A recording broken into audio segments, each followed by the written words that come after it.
भारतीय सेना को नया सीडीएस यानी चीफ ऑफ डिफेंस स्टाफ मिल चुका है। एक ऐसा अधिकारी जिसने असम के जंगलों से लेकर कश्मीर की आतंकवाद विरोधी लड़ाई और चीन सीमा के हाई अल्टीट्यूड सेक्टर तक काम किया। नाम है NS राजा सुब्रमणि। लेकिन सवाल है, आखिर कौन है NS राजा सुब्रमणि? कौन कौन से ऑपरेशन में रहे? क्यों उन्हें भारतीय सेना के सबसे प्रोफेशनल और लो प्रोफाइल जनरलों में गिना जाता है?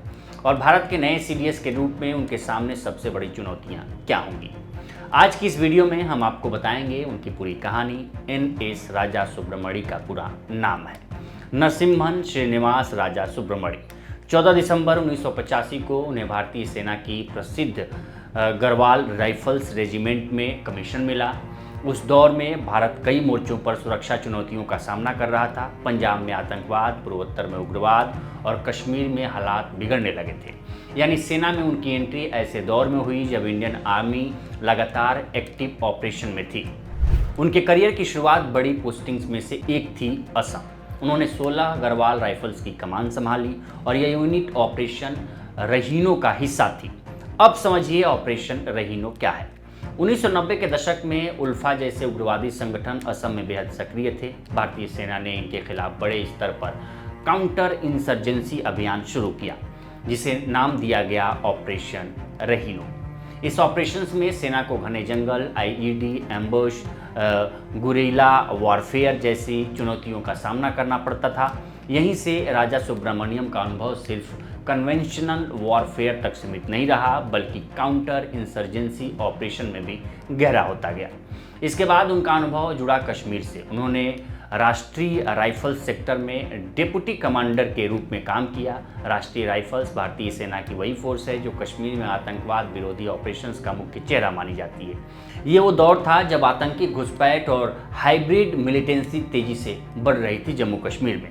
हालांकि उनके नाम से किसी स्पेसिफिक एनकाउंटर की पब्लिक स्टोरी सामने नहीं आई है, लेकिन उनकी पोस्टिंग साफ बताती है कि वे ग्राउंड बेस्ड ऑपरेशनल कमांडर रहे हैं। यानी वे सिर्फ फाइलों वाले अफसर नहीं थे, बल्कि फील्ड कम्बैट जोन में काम करने वाले अधिकारी थे। इसके बाद उन्हें संबा सेक्टर में 168 इन्फेंट्री ब्रिगेड की कमान संभाली। संबा सेक्टर भारत पाकिस्तान सीमा का बेहद संवेदनशील इलाका माना जाता है। इस सेक्टर में सेना का काम सिर्फ सीमा सुरक्षा नहीं, बल्कि इन्फिल्ट्रेशन रोकना और रैपिड रिस्पांस कैपेबिलिटी बनाए रखना भी होता है।